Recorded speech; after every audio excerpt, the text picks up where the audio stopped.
अस्सलाम वालेकुम, आप देख रहे हैं प्रोग्राम न्यूज़ फीड। मैं हूं मुर्तज़ा डार। प्रोग्राम में आज हम बात करेंगे रिंग रोड स्कैंडल केस के हवाले से। रिंग रोड केस के हवाले से काफ़ी कंप्लेंट्स थी वज़ीर आज़म पाकिस्तान इमरान खान साहब को भी मौसूल हुई। एक पंजाब हुकूमत को ज़िम्मेदारी लगाई गई इंक्वायरी किए जाने के हवाले से। पंजाब हुकूमत ने इंक्वायरी की, 3 रुकनी कमेटी ने अपनी फैक्ट फाइंडिंग रिपोर्ट सबमिट कराई और इसके अंदर कुछ नाम सामने आए, जिसमें कमिश्नर, डिप्टी कमिश्नर समेत जो लोकल एडमिनिस्ट्रेशन उनके भी कुछ नाम आए और कुछ पॉलिटिशियंस समेत कुछ अहम शख्सियात के भी नाम इस रिपोर्ट के अंदर सामने आए।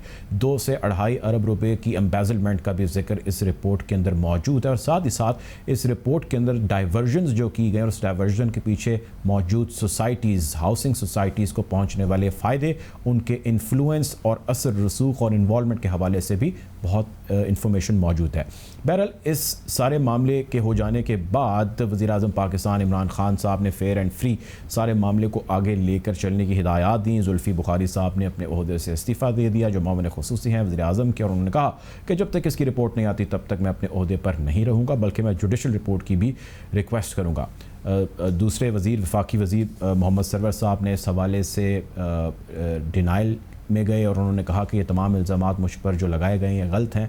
मैं हद के इज़्ज़त का भी दावा यकीनन करूँगा और मेरी 1 इंच भी ज़मीन अगर साबित हो जाए या इन्फ्लुएंस साबित हो जाए तो मैं इसके लिए जवाबदेह हूँ। मैं सियासत को भी खैर बात कह दूँगा। कानून किस तरह चलता है, सियासत किस तरह चलती है, आज के प्रोग्राम में हम इस हवाले से जानने की कोशिश करेंगे और कानूनी पहलू FBR के खुसूसन रोल के हवाले से भी जानने की कोशिश करेंगे कि वो है क्या, बेनामी अकाउंट्स क्या हैं, मनी लॉन्ड्रिंग अगर होती है तो किस तरह होती है, बेनामी अकाउंट्स और मनी लॉन्ड्रड जो किया जाता है उसका आपस में क्या राब्ता है, और इस सारे मामले में ऐसी कंपनीज़ क्यों बनाई जाती हैं जिससे इस किस्म की हाउसिंग सोसाइटीज़ किसी और की मलकियत और किसी और के इन्वेस्टमेंट को किस तरह चकमा दिया जाता है। बहुत सारे लोग जिन्होंने अपनी ज़िंदगी की जमा पूंजी यहाँ पे घरों पे लगा छोड़ी है और आने वाले मुस्तकबिल में उनके लिए सिवाय अंधेरों के और कुछ नहीं है। इसको भी आज डिस्कस करेंगे और जानने की कोशिश करेंगे। नैब इसका नोटिस ले चुका है, चेयरमैन नैब काफ़ी एक्टिव है और इसकी फ्री एंड फेयर इंक्वायरी के हवाले से भी कह रहे हैं। प्रोग्राम में हमें इस हवाले से ज्वाइन करें मोहम्मद इकबाल साहब, फॉर्मर मेंबर है FBR के। Welcome to the show doctor साहब। डॉक्टर साहब, ये बताइएगा कि सबसे पहले मैं ये बताइएगा जो बेनामी अकाउंट्स हैं वो होते क्या हैं, किस तरह ऑपरेट किए जाते हैं और इस पे FBR किस तरह इनकी पकड़ धकड़ करता है? देखिए जी, बेनामी प्रॉपर्टीज ओवरऑल जिसमें अकाउंट्स भी आ जाते हैं, जिसमें रियल एस्टेट भी आ जाती है, जिसमें कोई इवन गाड़ी भी आ सकती है, उसका बेसिक प्रिंसिपल ये है कि एक शख्स जो असल में उस प्रॉपर्टी का ओनर है वो अपने नाम पे उस प्रॉपर्टी को रजिस्टर नहीं करवाता या अपने नाम पे नहीं रखता। वो किसी और का नाम इस्तेमाल करवा के उसको किसी और के नाम पे रजिस्टर करवा देता है, और लेकिन असल उसका जो ओनर है, जिसको कानून में कहा जाता है बेनिफिशियल ओनर, वो बेनिफिशियल ओनर कोई और होता है।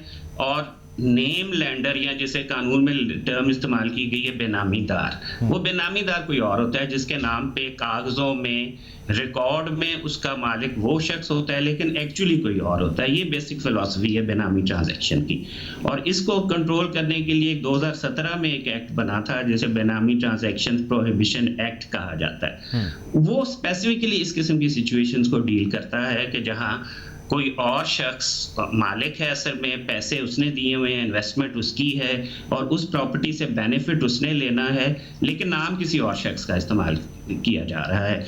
उस शख्स की नॉलेज में भी कई दफ़ा ये नहीं होता कि मेरे नाम पे कोई प्रॉपर्टी है, लेकिन किसी और शख्स ने इन्वेस्टमेंट करके उसके नाम पे प्रॉपर्टी रखी है। उसको ये पता नहीं होता कितना अरबपति है वो या कितना। कुछ केसेस में ये भी नहीं पता होता, कुछ केसेस में नहीं पता होता, लेकिन कुछ केसेस में मिली भगत होती है, वो शख्स की रजामंदी से उसके नाम पे वो प्रॉपर्टी रखी जाती है। अच्छा, अभी मैं ये जानना चाह रहा हूँ कि FBR का अब इस सारे मामले में मतलब ओवरऑल ये केस हो या कोई भी केस हो, अब बेनामी अकाउंट्स की आइडेंटिफिकेशन FBR किस तरह करता है, क्या मैकेनिज्म है? सवाल 1। और सवाल नंबर 2 ये कि जब वो उसकी आइडेंटिफिकेशन कर लेता है तो उसके बाद मुर्द इल्ज़ाम किस तरह ठहराया जाता है, इसमें अनलॉफुल एलिमेंट को किस तरह सामने लाया जाता है? फॉर एग्जांपल, अगर कोई शख्स A, B या C है, वो ये कह देता है कि ये अकाउंट का मालिक मैं, उसके अंदर पैसा मेरा है, अगर वो ट्रेल नहीं दे पाता तो इलीगल एलिमेंट कहाँ से रेज होता है और किस तरह पकड़ा जाता है उसको? देखिए बेसिकली इसको ये समझिए कि आमतौर पे बेनामी ट्रांजैक्शंस जो लोग उसमें एंटर होते हैं, उसका अक्सर औकात में मकसद होता है टैक्स बचाना। कि अगर किसी शख्स ने अपनी आमदन पे टाइम पे टैक्स नहीं दिया हुआ और बाद में वो कोई इन्वेस्टमेंट करना चाह रहा है और वो सोर्स नहीं बता पाता कि जी मेरे पास ये पैसे कहाँ से आए थे, अगर तो उसने टाइमली इनकम बताई होती, उस पर टैक्स दिया होता, उसको कोई इशू नहीं, वो अपने नाम पे प्रॉपर्टी खरीद सकता है। लेकिन उस सिचुएशन में कि जहां वो सोर्स ना बता सके कि मेरे पास पैसे कहाँ आए हैं, तो कभी कभार वो फिर ये बेनामी ट्रांजैक्शन का हरबा इस्तेमाल करते थे। इसलिए ही ये कानून बनाया गया था और इसको कानून को एफबीआर की तरफ से ही ये पेश किया गया था और एफबीआर को ही इसके एडमिनिस्ट्रेशन का इख्तियार दिया गया है। इसमें एक बेनामी के इनिशिएटिंग ऑफिसर्स हैं जो कि एफबीआर के ऑफिसर्स हैं। वो जब उनके इल्म में कोई आती है कि कोई प्रॉपर्टी इस तरह है कि जिस पे एहतमाल है कि वो बेनामी के तौर पे रखी गई है, तो वो प्रोसीडिंग शुरू करता है। और उसका सबसे पहला स्टेप ये होता है कि उस शख्स को, दोनों अशखास को, कि जिसकी एक्चुअल प्रॉपर्टी है और जिसके नाम पे, दोनों को नोटिस दिया जाता है और एक प्रोविजनली उसको अटैच कर लेता है। इनिशिएटिंग ऑफिसर अपने सुपरवाइजिंग ऑफिसर जो कमिश्नर होता है उसे अप्रूवल लेकर उस प्रॉपर्टी को प्रोविजनली अटैच कर लेता है और उसके बाद वो एक रेफरेंस बनाता है और एक अथॉरिटी है जिसको कहा जाता है बेनामी एडजुडिकेटिंग अथॉरिटी, उसके पास वो रेफरेंस भेज देता है। वो बेनामी एडजुडिकेटिंग अथॉरिटी फिर पूरा प्रोसीजर करती है, उनको बुलाती है, इनिशिएटिंग ऑफिसर भी वहां जाता है और वहां फिर एविडेंस दिया जाता है जिससे साबित होता है कि या ये वाकई बेनामी है या कि डिपार्टमेंट का इंप्रेशन गलत था। अगर वो वाकई बेनामी हो तो वो प्रॉपर्टी परमानेंटली कॉन्फिस्केट हो जाती है। बिल्कुल कॉन्फिस्केट हो जाती है, उसके खिलाफ जो है वो एक्शन ले लिया जाता है। मैं ये जानना चाहता हूँ कि ये बेनामी अकाउंट्स और उसकी हैंडलिंग के हवाले से समझ के कि क्या होता है और किस तरह की जाती है। अब लॉन्डर्ड मनी हो या ना हो, जब पैसे एक अकाउंट में बेनामी में डाल दिए जाते हैं और उसमें इस किस्म की सोसाइटीज़ जिसके ऊपर अभी ये फाइंडिंग सामने आई है, या कोई भी ऐसा केस हो जिसके अंदर लॉन्डर्ड मनी या इलीगल मनी ट्रांसफ़र किया जाता है, बेनामी अकाउंट सामने आ जाते हैं, उस पे एफबीआर किस तरह एक्ट करता है, रिएक्ट करता है, ऑपरेट करता है और कौन कौन से कवानीन एफबीआर के इसके ऊपर लागू होते हैं और उसके अंदर कौन कौन सी सज़ाएँ हैं जो मुमकिन तौर पे हो सकती हैं? देखिए ना, बेसिकली ये थोड़ी सी ओवरलैपिंग कुछ चीज़ों की होगी, कुछ लॉज की ओवरलैपिंग होगी। जैसे बेनामी वाला ट्रांजैक्शन वाला लॉ मैंने आपको ब्रीफली एक्सप्लेन कर दिया। इसी तरह ये भी हो सकता है कि अगर मनी लॉन्ड्रिंग हो, मनी लॉन्ड्रिंग को एक सेपरेट लॉ गवर्न करता है, एंटी मनी लॉन्ड्रिंग एक्ट है, उसमें बेतहाशा ऑफेंसेस हैं। उसमें बेसिक चीज़ ये है कि कोई प्रोसीड्स ऑफ क्राइम होते हैं नॉर्मली, और वो क्राइम सिर्फ टैक्स क्राइम नहीं होते, दूसरे क्राइम्स भी हो सकते हैं। वो ट्रैफिकिंग के, ड्रग ट्रैफिकिंग के पैसों से भी वो आ सकता है, वो ह्यूमन ट्रैफिकिंग के पैसे भी हो सकते हैं। जहां तक उसमें टैक्स एफबीआर का ताल्लुक है एंटी मनी लॉन्ड्रिंग एक्ट से, वो टैक्स ऑफेंसेस के साथ है कि अगर किसी ने टैक्स ऑफेंस को किया है और कुछ पैसे उसके जो अनटैक्स पकड़े गए हैं, तो उस पर एंटी मनी लॉन्ड्रिंग एक्ट की भी कार्रवाई हो सकती है। दूसरा लॉ ये हो गया। तीसरा लॉ जो इनकम टैक्स ऑर्डिनेंस बजाते खुद है, जो बेसिक कानून है जिसको कि एफबीआर एडमिनिस्टर करता है, उसमें भी कुछ ऑफेंसेस इस तरह से होते हैं कि जिनसे पकड़ा जा सकता है कि जिस आदमी के पास ये पैसे मौजूद हैं लेकिन इसके पास सोर्स नहीं है, इसने अपने मुनासिब टाइम पे टैक्स नहीं दिया था, ये पैसे इसके पास अनटैक्स्ड हैं, तो उसके खिलाफ इनकम टैक्स ऑर्डिनेंस में कानून होगी, जिसमें सबसे पहला बेसिक कानून, तो बेसिक जो स्टेप है वो तो यही है कि उस अमाउंट पे आपको टैक्स कर दिया जाता है। फिर उसके बाद पेनल्टीज भी लग सकती हैं, उसको प्रोसिक्यूट भी किया जा सकता है। तो ये तय करना कि एग्जैक्टली किस इन तीनों लॉज में से किस में आपने प्रोसीड करना है, इसके लिए थोड़ा सा ज्यादा कंसिडरेशन की और गौर फिक्र की जरूरत है कि ये क्या अप्रोप्रिएट होगा कि किस कानून के तहत इसमें प्रोसीड किया। ठीक है, अच्छा सर, ये तीनों कानून में समझ गया, तीनों लागू होते हैं, वो फैसला करने वालों ने फैसला करने के किसका इतलाक होगा। अब ये बताएं, आपने माशाल्लाह बड़ा अरसा सर्व किया और बड़े आला मनसब पर भी रहे हैं, एफबीआर को समझते हैं, सिस्टम्स को समझते हैं। एफबीआर इस वक्त मौजूदा जो केस ये चल रहा है, जो इंक्वायरी भी ज़िम्मे लगी और ऑलरेडी इसके अंदर बहुत सारी वर्किंग हो चुकी है, एफबीआर इतने बड़े बड़े नाम, इतनी पर्सनैलिटीज़, पोलिटिकल फिगर सामने आ रही हैं, अपने तजर्बे की रोशनी में बताएं कि ये इसका भार उठा सकती है, free and fair inquiry, investigation और उसकी सबमिशन हो पाएगी? मेरा ख्याल है कि एफबीआर ने साबित किया है कि वो प्रेशर ले सकती है। बहुत सारे डिपार्टमेंट्स के मुकाबले में मेरा जो एक्सपीरियंस है, मैं आपको ऑनेस्टली बता रहा हूँ कि एफबीआर कंपैरेटिवली थोड़ा सा ज़्यादा इंडिपेंडेंट है। कुछ डिपार्टमेंट्स ऐसे हैं कि जो बहुत जल्दी आ जाते हैं इन्फ्लुएंस में, प्रेशर में। एफबीआर कंपैरेटिवली इंसुलेटेड रखा गया है बहुत सारे प्रेशर से। और वो एफबीआर का, क्योंकि ये प्योरली टेक्निकल काम है, इसका ये एस्पेक्ट अगर इसमें कोई टैक्स एवेजन इन्वॉल्व होगी या मनी लॉन्ड्रिंग इन्वॉल्व होगी या बेनामी ट्रांजैक्शन इन्वॉल्व होगी, तो मेरा तो कॉन्फिडेंस है कि जी एफबीआर बिल्कुल इसको प्रॉपर्ली हैंडल कर सकता है और कोई प्रॉब्लम नहीं होना चाहिए। ठीक है जी, बहुत शुक्रिया जी डॉक्टर मोहम्मद इकबाल साहब हमारे साथ मौजूद थे, फॉर्मर मेंबर। बहुत शुक्रिया आपके वक्त का। प्रोग्राम में वक्त हुआ चाहता है एक ब्रेक का, ब्रेक की जाने पड़ेंगे।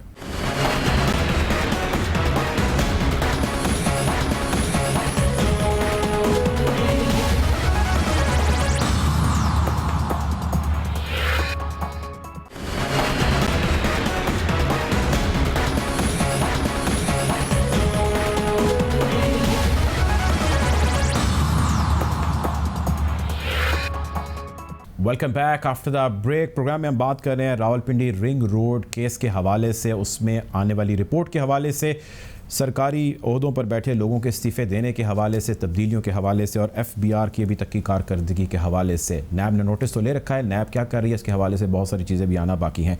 नदीम रिजवी साहब हमें ज्वाइन करें, स्पोक्स पर्सन हैं एफबीआर के। Welcome to the show Nadeem साहब। सबसे पहले ये बताइएगा कि अभी तक की क्या पेशरफ्त है और कौन सी चीज़ें जिसके ऊपर आप लोग रावलपिंडी रिंग रोड केस के हवाले से आगे बढ़ चुके हैं। जी थैंक यू वेरी मच जी। अभी आपके इल्म में ही है कि ये रिपोर्ट कोई ज़्यादा अरसा हुआ नहीं आई है, लेकिन हमने इब्तदाई अपनी जो तहकीकात हैं उसमें हमने इसको देख लिया है, क्योंकि बेनामी के हवाले से एक तो उन्होंने 5 सोसाइटीज़ का जिक्र किया है और कुछ एक सेनेटर हैं उनके बारे में लिखा है कि उनकी 7,000 से ज़्यादा कनाल की कोई ज़मीन है, उसके बारे में बेनामी का उन्होंने बताया है कि इसके ऊपर भी देखने वाला है। हमने अपने जो रिकॉर्ड को चेक किया तो हमने ये देखा है कि 7,000 कैनाल की जो जमीन चौधरी तनवीर साहब के बारे में लिखा हुआ है उसके ऊपर एफबीआर ऑलरेडी एक्शन ले चुका हुआ है। हमने इसके ऊपर रेफरेंस बना के एडजुडिकेटिंग अथॉरिटी को फॉरवर्ड कर दिया था, उन्होंने इसके ऊपर फैसला भी अपना दे दिया और उन्होंने इसको बेनामी के हमारे रेफरेंस को अपहोल्ड भी किया। उसके बाद जो साइल थे वो चले गए ट्रिब्यूनल में और ट्रिब्यूनल में ये फैसला हुआ कि उन्होंने इसको रिवर्स किया है। अब ये फैसला हमें जो चौधरी तनवीर साहब के अटर्नी ने बताया है कि ये फैसला हो गया, हमें ऑफिशियली रिसीव नहीं हुआ। उन्होंने भी 5 मई को ईद से 1-2 दिन पहले जो वर्किंग डेज थे उसमें उन्होंने हमें लेटर लिख के ये बताया। अब हमने ट्रिब्यूनल को इसको लिख दिया है ताकि हमें ऑफिशियली फैसला रिसीव हो जाए और हम फिर उसके खिलाफ देखें कि हमने क्या कानूनी चाराजोई करनी है। ठीक है, अच्छा ये बताइएगा रज़ी साहब के ज़ाहिर है अभी इनिशियल स्टेजेस पर हैं, बहुत सारी चीज़ें और क्लैरिटी होना और तहकीकात होना बाकी है। आपके पास कोई इनिशियल स्टेज पे लॉन्ड्रिंग के हवाले से कोई शवाहिद, कोई इन्फॉर्मेशन मौजूद है? किस प्रॉपर्टी के हवाले से आप बात कर रहे हैं? ये रिंग रोड केस में जितनी सोसाइटीज़ हैं जो रिपोर्ट सबमिट कराई गई है पंजाब गवर्नमेंट की जानिब से, जिसमें 10 सोसाइटीज़ के नाम लिए गए हैं, इन सोसाइटीज़ के हवाले से और इस रिंग रोड प्रोजेक्ट डाइवर्जन के हवाले से आपके पास जो अभी केस मौजूद है, इसमें आपके पास जितने भी स्टेक होल्डर्स हैं, किसी की जानिब से कोई लॉन्डर्ड मनी के हवाले से कोई इन्फॉर्मेशन मौजूद है? नहीं, अभी हमारी तहकीकात इतनी एडवांस स्टेज पे नहीं है। अभी तो ये हमें ऑफिशियली ये रिपोर्ट भी रिसीव नहीं हुई और इसके अभी तो हमने जो व्हाट्सएप पे और जो टीवी वगैरह पे हमें पता चला उसी के हवाले से देखा है। हमारे पास वो नेक्सल्स भी नहीं आए व्हाट्सएप रिपोर्ट में जिसका जिक्र इसमें किया गया है। बहरहाल हम इसको ऑफिशियली लेके तो इसको अभी हम देख रहे हैं, इसको देखेंगे। अभी इस वक्त एज वी स्पीक हमारे पास कोई ऐसी एविडेंस नहीं है, लेकिन वही बात है कि अभी तहकीक भी शुरू नहीं हुई इसके ऊपर कि जी कुछ काम किया गया हो। मैंने एक आपको प्रॉपर्टी का बता दिया जिसके ऊपर हम पहले ही काम कर चुके हुए हैं। ठीक है, अच्छा रिजवी साहब ये बताएं कि एक ख्याल ये किया जा रहा है कि फ्री एंड फेयर इंक्वायरी और इंक्वायरी के बाद सबमिशन उस इंक्वायरी की बड़ा एक मुश्किल काम है। एफबीआर किस हद तक फ्री एंड फेयर इंक्वायरी कर पाएगा और उसको वैसे सबमिट करा पाएगा? एफबीआर कानून के मुताबिक बिल्कुल फ्री एंड फेयर इंक्वायरी करेगा, इसमें किसी किस्म का कोई प्रेशर ना पहले कोई ऐसी कोई इस सिलसिले में कोई ऐसी बात हुई है और ना आइंदा होने का इम्कान है। इंशाल्लाह जो फेयर बात होगी वो की जाएगी। रेफरेंस बनता होगा तो बनाया जाएगा, नहीं बनता होगा तो नहीं बनाया जाएगा। ठीक है, और इसके हवाले से जो इंक्वायरी करेंगे, कोई अभी कोई गुफ्तो शनीद को बातचीत हुई हो कि इंक्वायरी कौन करेगा, कमेटी बनाई जाएगी, किन की जिम्मेदारी लगाई जाएगी एफबीआर में, किस लेवल स्केल क्या होगा? डायरेक्टरेट जनरल एंटी बेनामी इनिशिएटिव्स ऑलरेडी इन प्लेस है उसमें हमारे पास 3 जोन्स में 3 कमिश्नर्स काम कर रहे हैं मुख्तलिफ जगहों पे। एक इस्लामाबाद में है, एक लाहौर में है, एक कराची में है। तो वो देखेंगे कि ये जो भी सोसाइटीज इनकी, ये मोस्ट प्रॉब्ली इस्लामाबाद के जो कमिश्नर हैं इनके चूंकि जुरिस्डिक्शन में आएगी तो वही और उनकी टीम ही इसको देखेगी। ठीक है जी, बहुत शुक्रिया जी। नदीम रजी साहब हमारे साथ मौजूद थे, स्पोक्स पर्सन हैं ER के। प्रोग्राम में वक्त हो जाता है एक ब्रेक का, ब्रेक की जाने पड़ेंगे।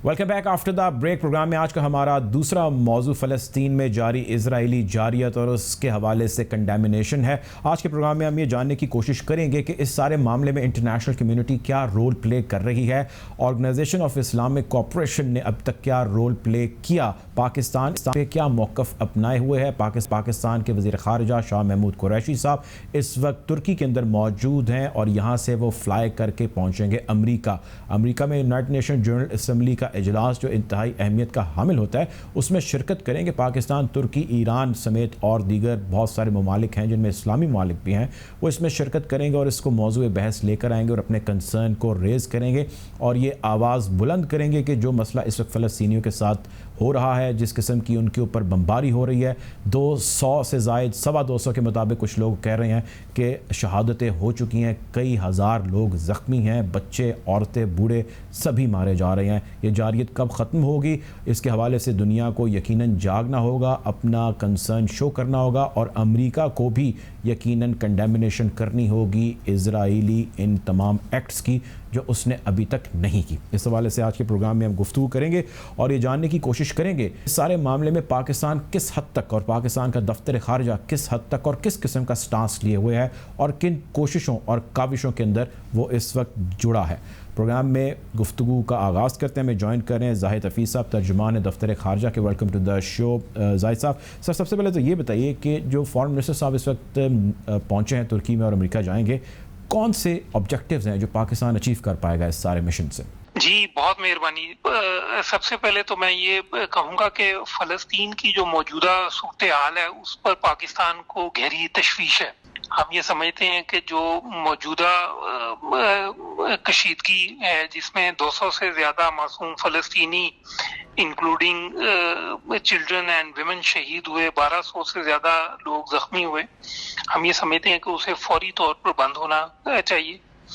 हम इजराइल की तरफ से जारी मुजालिम की शदीद तरीन अल्फाज में मजम्मत भी करते हैं। हम ये समझते हैं कि इस वक्त फ़लस्तीन के मसले को उजागर करने के लिए एक एफर्ट की ज़रूरत है और पाकिस्तान अल्हम्दुलिल्लाह उसमें जो एक ग्लोबल एफर्ट हो रही है उस वक्त इसमें कलीदी किरदार पाकिस्तान का है। हमने OIC को और UN दोनों प्लेटफॉर्म्स को मोबिलाइज करने के लिए काम किया। आपने देखा होगा अभी रिसेंटली जो OIC की एग्जीक्यूटिव कमेटी की मीटिंग हुई फॉरेन मिनिस्टर्स लेवल पे, उसे कन्वीन करने में पाकिस्तान का एक अहम किरदार था। और अभी जो आपने बात की, फॉरेन मिनिस्टर साहब इस वक्त टर्की में है, वहां से वो न्यूयॉर्क तशरीफ ले जाएंगे और वहां पे भी हमारा मकसद ये है कि UN जनरल असेंबली का एक इजलास हो जिसमें हम मसला फ़लस्तीन के तमाम पहलुओं को उजागर कर सकें। पाकिस्तान की एक फ़लस्तीन के हवाले से असूली मौक़िफ़ रहा है। हमने हमेशा मसला फ़लस्तीन पर फ़लस्तीनी बहन भाइयों को सपोर्ट किया। 1968-69 में जब पाकिस्तान नॉन परमानेंट मेंबर था UNSC का, उस वक्त पाकिस्तान इंतहाई अहम रेजोल्यूशंस लेके आया फ़लस्तीन के मसले के ऊपर। इसी तरह 1988 में जब फ़लस्तीन को स्टेटहुड का रिकग्निशन की बात आई तो Pakistan was among the first countries to recognise Palestinian statehood. इसी तरह मैं आपसे ये शेयर करूं कि 2012 में जब non member observer status UN का फ़लस्तीन को देने की बात हुई तो उसमें भी पाकिस्तान ने एक इंतहाई अहम किरदार अदा किया। मैं मुर्तज़ा साहब आपसे ये शेयर करूं कि अभी तक OIC में और UN के प्लेटफॉर्म से जितनी भी करारदादें रेजोल्यूशंस फलस्तीन के मसले के ऊपर आई, उन्हें या तो पाकिस्तान ने स्पॉन्सर किया या को स्पॉन्सर किया या पाकिस्तान ने उनकी सपोर्ट की। हम ये समझते हैं कि फलस्तीन का जो मसला है उसके 3 इंतहाई अहम पहलू हैं। सबसे पहला ये कि ये एक हम समझते हैं कि इस्लामिक उम्मा की इंतहाई अहम कॉज है। दूसरा हम ये समझते हैं कि इसमें जो हक खुद इरादियत, राइट टू सेल्फ डिटर्मिनेशन है, वो बहुत अहम है। अब दुनिया में जहां कहीं भी, चाहे वो फलस्तीन में हो, कश्मीर में हो या कहीं और भी हो, पाकिस्तान ने हमेशा लोगों के हक खुद इरादियत की हिमायत की है। इस सिलसिले में पाकिस्तान हर साल UN में एक रेजोल्यूशन भी लेके आता है जो कि भारी अक्सरियत से मंजूर भी होती है। और तीसरी जो इसकी इंतहाई अहम डायमेंशन है वो है जी ह्यूमन राइट्स या इंसानी हुकूक के हवाले से। हम ये समझते हैं कि जो इस वक्त ह्यूमन राइट्स वायलेशन हो रही हैं फलस्तीन में, जिस तरह इंटरनेशनल लॉ को वायलेट किया जा रहा है, इंटरनेशनल ह्यूमैनिटेरियन नॉर्म्स की वायलेशन हो रही है, उसे UN की ह्यूमन राइट्स मशीनरी को भी उसका नोटिस लेना चाहिए, international human rights and humanitarian organisations को भी उसका नोटिस लेना चाहिए। बाकी तमाम गवर्नमेंट्स के अलावा जो ग्लोबल पार्लियामेंट्स हैं अराउंड द वर्ल्ड, उन्हें उस चीज का नोटिस लेना चाहिए। और इस वक्त जरूरी है ये बात कि इजराइल को उसके इन मजालिम की वजह से, इन जराइम की वजह से अकाउंटेबल किया जाए। अच्छा जाहिर साहब, ये बताइएगा, एक ख्याल ये किया जा रहा है जो कि यकीनन एक हकीकत भी है कि अमेरिका का बहुत एलाय, स्ट्रेटेजिक एलाय इजराइल है और अभी तक उसने किसी भी किस्म की कंडेमिनेशन नहीं की इजराइल की जारियत के ख़िलाफ़। अब पाकिस्तान ने बड़ा हार्ड स्टांस, या दफ्तर खारजा आप लोगों ने बड़ा हार्ड स्टांस लिया है सारे मामले के ऊपर। क्या ऐसा तो नहीं है कि अमेरिका की अभी नई इंतज़ामिया आई है, अभी हमारी उनसे प्रीमियर लेवल पे बाज़ाब्ता कोई गुफ्तो शनीद, बातचीत, मुलाकात कुछ भी नहीं हुआ, यानी ताल्लुकात का आगाज़ नहीं हुआ, और उससे पहले उसका जो करीबी एलाय है उसको हम थोड़ा आड़े हाथों ले रहे हैं, तो क्या हम ताल्लुकात खराबी के लिए तैयार हैं या हमारा मौक़िफ़ इस पे कुछ और है? देखिए मुर्तज़ा, पाकिस्तान के लिए जो फ़लस्तीन का मसला है, हम ये समझते हैं कि हमारी खारजा पॉलिसी का एक इंतहाई अहम ये जुज़ है। इसमें पाकिस्तान की एक प्रिंसिपल पोजीशन है, हमने हमेशा उस प्रिंसिपल पोजीशन के ऊपर खड़े रहे हैं और आइंदा भी खड़े रहेंगे। हम ये समझते हैं कि फलस्तीन में इस वक्त जो मुजालिम हो रहे हैं उनका बंद होना जरूरी है। हम ये समझते हैं कि फलस्तीन के मसले का हल होना जरूरी है।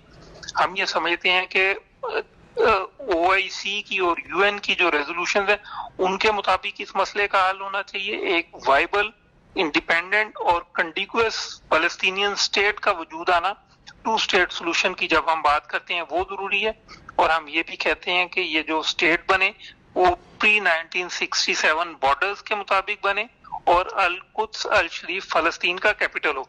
ये पाकिस्तान की वो प्रिंसिपल पोजीशन है जिससे ना पाकिस्तान माजी में कभी पीछे हटा है और ना आइंदा ही उससे पाकिस्तान पीछे हटेगा। आपके इल्म में है, हमने अभी तक इजराइल को रिकॉग्नाइज नहीं किया।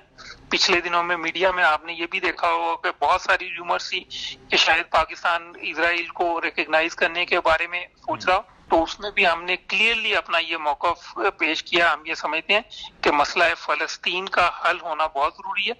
हमारी ये अभी भी पोजीशन है और इसके अंदर कोई तब्दीली नहीं है जी। अच्छा जाहिर साहब, ये जो आप जिक्र कर रहे हैं, एक खबर ये भी चल रही थी, इस हवाले से बहुत सारी चीज़ें रिपोर्ट भी हुई, कुछ लोकल पे और कुछ इंटरनेशनल मीडिया पे, जिसमें कहा गया कि पाकिस्तान पे अरब कंट्रीज़ का, अरब रियासतों का, खुसूसन सऊदी अरब का बड़ा प्रेशर है कि जी आप तस्लीम करें इजराइल को, फ़लस्तीनियों के ऊपर हाकमियत उसकी। और ये भी जिक्र किया गया, एक अखबार ने ये भी रिपोर्ट किया कि पाकिस्तान से एक ख़ास शख्स एडवाइज़र जिनके बारे में कहा जा रहा था वज़ीर आज़म की, वो फ़्लाई किया और फ़्लाई करके वो इजराइल गए हैं और रवाबित बहाल किए जाने के हवाले से चीज़ें हो रही हैं। आप इसको किस तरह रिस्पॉन्ड करेंगे, क्योंकि इस किस्म का प्रेशर माजी में आ चुका है? मुर्तज़ा, मेरे लिए ये किसी भी स्पेकुलेटिव जो स्टोरीज हैं उनके ऊपर तो मैं बात करना नहीं चाहूँगा, लेकिन मैं आपसे ये ज़रूर शेयर करूँगा कि फ़लस्तीन के ऊपर पाकिस्तान के मौक़िफ़ में ना पहले कोई तब्दीली थी और ना आइंदा कोई तब्दीली होगी। पाकिस्तान ने हमेशा एक उसूली मौक़िफ़ इसमें अपनाया और उसी असूली मौकफ की रोशनी में जो भी फैसला होगा वो किया जाएगा। अच्छा, ये बताइएगा ज़रा साहब, अब ये ज़रा UNGA का जो इजलास होगा और पाकिस्तान जो रिएक्शन दे रहा है, ये नैरेटिव हमारा अपना है, हम अपना नैरेटिव जाके पेश कर रहे हैं, या एक जो नेक्सस या एक नेटवर्क बना हुआ है पाकिस्तान, तुर्की, ईरान, हम एक जॉइंट वेंचर के तौर पे अपना नैरेटिव दे रहे हैं? थोड़ी सी इसकी क्लैरिटी चाहिए, इनफरादी सतह पर या इज्तिमाई सतह पर ही नैरेटिव है? जी देखें मुर्तज़ा, हम ये समझते हैं कि ये एक ऐसा मसला है जिस पे तमाम दुनिया को मोबिलाइज करने की जरूरत है। तमाम ह्यूमन राइट्स में जो बिलीव करते हैं उन्हें मोबिलाइज करने की जरूरत है, लेकिन ज्यादा इम्पोर्टेंट है इसमें कि OIC और उसके तमाम मेंबर कंट्रीज को मोबिलाइज किया जाए। आपके इल्म में होगा OIC का वजूद ही अल-कुद्स अल-शरीफ के तहफ़्फ़ुज़ की वजह से हुआ। तो हम ये समझते हैं कि वो रीजन जिसकी वजह से OIC वजूद में आई, उसके लिए तमाम मुसलमान ममालिक को काम करने की जरूरत है, और पाकिस्तान इसमें पहले भी एक कुलीदी किरदार अदा करता रहा है और आइंदा भी करेगा। हम तमाम मुसलमान ममालिक के साथ इस सिलसिले में काम कर रहे हैं। आपने देखा होगा अभी भी फॉरेन मिनिस्टर साहब जो टर्की तशरीफ लेके गए, वहां पे उनकी टर्किश फॉरेन मिनिस्टर से मुलाकात हुई, और बाकी और भी दोस्त मुस्लिम ममालिक जो है वो उनके साथ मिलकर हम ये ना सिर्फ OIC में इस मसले को उठा रहे हैं, उठाते रहेंगे, बल्कि UN में भी इस मसले को हम इन तमाम ममालिक के साथ मिलकर उठाएंगे। आखिरी सवाल ये बताइएगा, UNGA के इजलास से एक्सपेक्टेशंस क्या हैं आपकी? कोई यूनानिमस रेजोल्यूशन पास होती है आप देख रहे हैं? UN की जानिब से कोई ऐसी स्टेटमेंट आती देख रहे हैं? देखें मुर्तज़ा, इस वक्त सबसे इम्पोर्टेंट बात यह है कि जो वहां पर मुजालिम हो रहे हैं, सबसे पहले तो उनकी कंडेमनेशन एक स्ट्रॉन्ग वॉइस जाए इंटरनेशनल कम्युनिटी की तरफ से, जिसमें इजराइल के ऊपर ये बावर करवाया जाए उन्हें कि जी ये जो ह्यूमन राइट्स वायलेशंस हो रही हैं, ये जो हॉस्टिलिटीज हैं, ये जो ब्रूटैलिटीज हैं, ऑपरेशन है, इसका फौरी तौर पर बंद होना जरूरी है। दूसरा की मैसेज उसमें ये होगा कि हम नहीं समझते कि ये एक कॉन्फ्लिक्ट है, बल्कि ये एक ऑपरेशन है, क्योंकि ये दोनों तरफ से नहीं है, बल्कि इजराइल की तरफ से हम ये समझते हैं कि एक तरफा तौर पर मुजालिम ढाए जा रहे हैं। तो इस एलिमेंट को उजागर करने की जरूरत है। और तीसरा हम ये समझते हैं कि इजराइल को अकाउंटेबल किया जाए जो वहां पे इस वक्त जराइम जारी। और सबसे इम्पोर्टेंट बात कि उसके रेजोल्यूशन की जरूरत पर जोर दिया जाए, और वो रेजोल्यूशन जिस तरह मैंने पहले आपसे कहा UN और OIC रेजोल्यूशंस के मुताबिक हो, एक वाइबल, इंडिपेंडेंट और कॉन्टिगुअस पैलेस्टीनियन स्टेट की सूरत में हो, जिसके प्री 1967 बॉर्डर्स हों, और जहां पर अल-कुद्स अल-शरीफ को फलस्तीन का कैपिटल तस्लीम किया जाए। बहुत शुक्रिया जी, हमारे साथ मौजूद थे जाहिद हफीज साहब, तर्जुमान दफ्तर खारजा। आपके वक्त का बहुत शुक्रिया। प्रोग्राम का वक्त खत्म हो जाता है, आपसे इंशाल्लाह जल्द मुलाकात होगी। अपना ख्याल रखिएगा। अल्लाह हाफिज़।